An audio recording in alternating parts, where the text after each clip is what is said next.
Welcome to Tidbit Talkin. This is a series that consists of spewing out assorted thoughts which arose from somebody who thinks too much, taking in, and generally loving various entertainment media by the boatload. These tidbits may be little theories, observations, or simply jokes. Please bear in mind that all these ideas come from the perspective of somebody who's experienced every main story bit connected with whatever is currently being gone over. So spoilers will be here. However, other works set in a shared continuity will typically solely be referenced in a way that only makes sense to anybody who's also fully experienced those ones up until their same time occurring point. Sort of a coded nod kind of deal. Now, with all of that out of the way, here we go.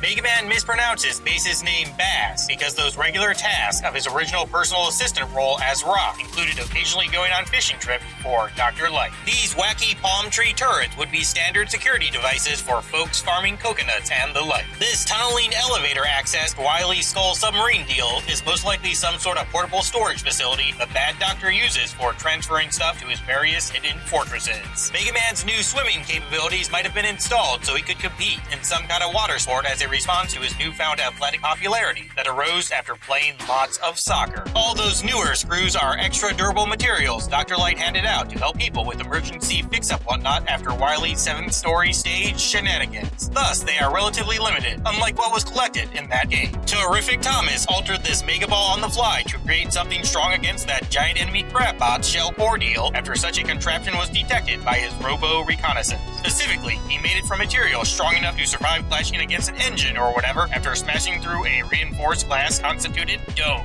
Also, many snail and crab-themed bots lurk around here because that's what Wily's most recent false identity was pretending to study in this supposedly secret base. Nobody would ever think to investigate a scientist researching something that's so very boring in most of society's eyes.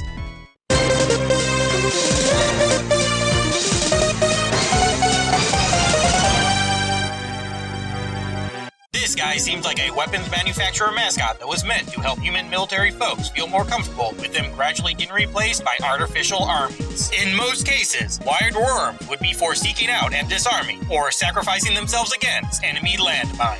The Mega Ball jump maneuver is probably part of a victory dance routine everybody's favorite blue bomber turned fancy footworker was developing for later soccer matches. A certain goodness gouging garbage gadget might have been originally conceptualized as a Trojan horse deal meant to take out scavengers who had goals that involved stealing scrapped military tech. The rush cycle wouldn't have been fully found here. It was simply a remaining part or two that was needed for finishing the thing. Conductive claws create catastrophe for Grenade Guy because the excessive electricity prematurely sets off all those nifty explosives he carries/generates.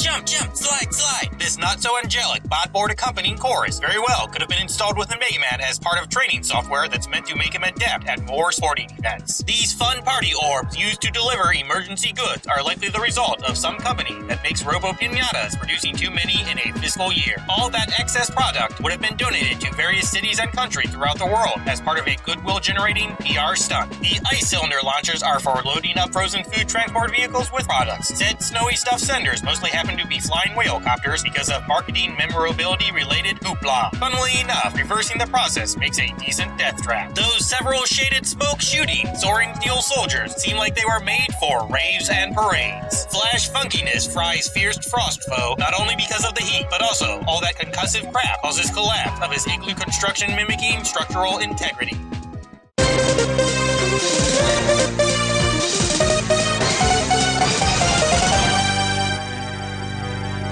This fabricated feathery fiend is probably a mascot for some Japanese touring company. Said business also wants to expand into China so they can garner some more money. Hence those lawn dragon bots flying around. That chilliness causing contraption alters the movement of both Bird Brain Brawny Bot's wings and his wing.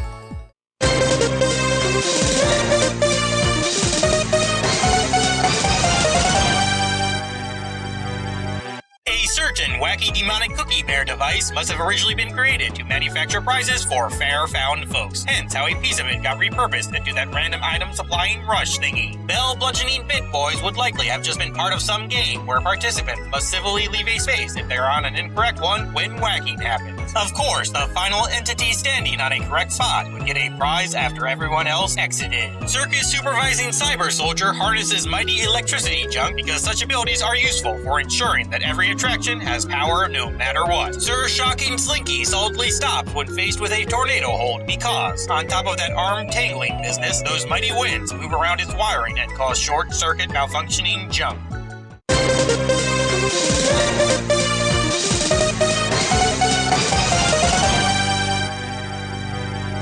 Boldly ball-busting banishes duo because the strange visitor doesn't understand such silly earthling contraptions. Proto-Man would always be on top of seeking out wily castles because he doesn't want the devilish dude stealing his likeness again.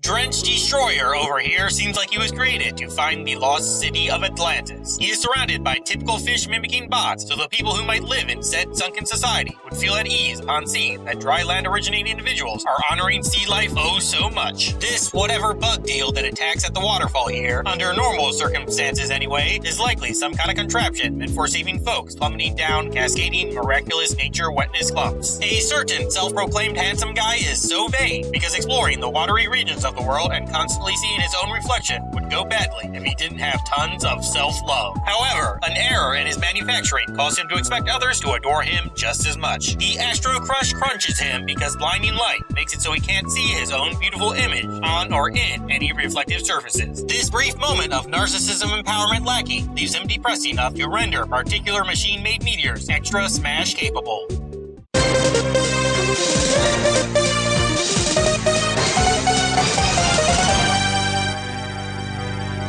This arguably ancient armament-adoring android deals with sword-slinging because part of his covert ops-enabling programming involves finding uses for artifacts and other old whatnot whenever some gets discovered. The wide variety of machinery used to turn this monumental relic into a death trap would likely be enough for modifying Rush into being even more capable, particularly in a manner that involves some large assortments of his own, like making pretty plump power product piles out of nowhere. On top of warmness wrecking water balloon busts, Slade Boy's business because the archaeology-adoring artificials anchored down by programming work that makes him suffer immensely whenever any sufficiently old treasured crap he's carrying is ruined in some way. This would include light dampness. Museums and collectors can be quite stingy. Also, one more little thing, Mega Man only ever had a chance at copying Aquaman's weakest attack because the rest of that dude's data was too messed up.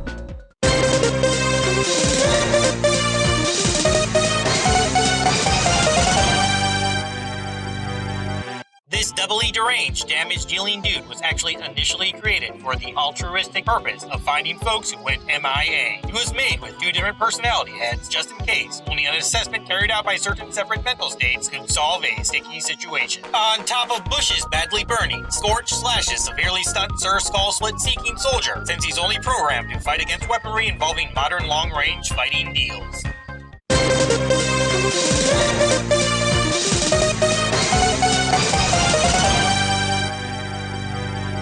Captain Cosmos Concerned is most likely the star/host/mascot of a Twilight Zone-style anthology series, exploring every possibility one could come across in universes filled with super advanced robots. Astro Man's problems with sundering searchers stems from his not-so-certain-of-things personality having trouble with precision packing products. Mostly unrelated, the laser was made so Mega Man would always have some piercing weaponry available just in case Base or someone else wound up with a shield like Proto Man's. Said penetration power precautionary production would have, of course, been inspired by the Bro Bombers MM7 sparring match.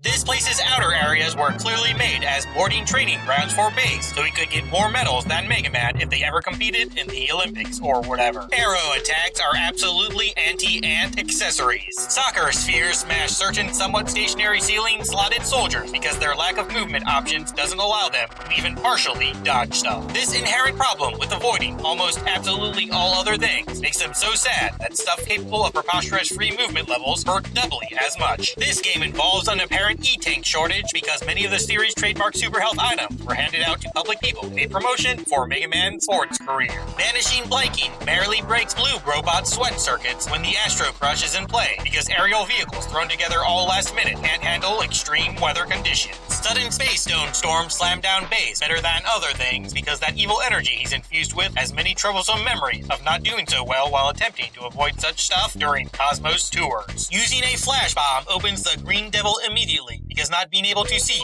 activates a programmed reflex that's intended for optical impairment annihilating. The Thunderclaw can cause 4 cataclysms afterwards because the rapid blink mirroring defensive measures reroute power supply whatnot in such a way that external electricity becomes overwhelming. Wily Machine 8 and its smaller second skirmish segment stored sibling, the Capsule Crate, apparently have trouble with highly oxygenated natural element malarkey. This is possibly a side effect of that supposedly sinister strength source being implemented not so perfectly.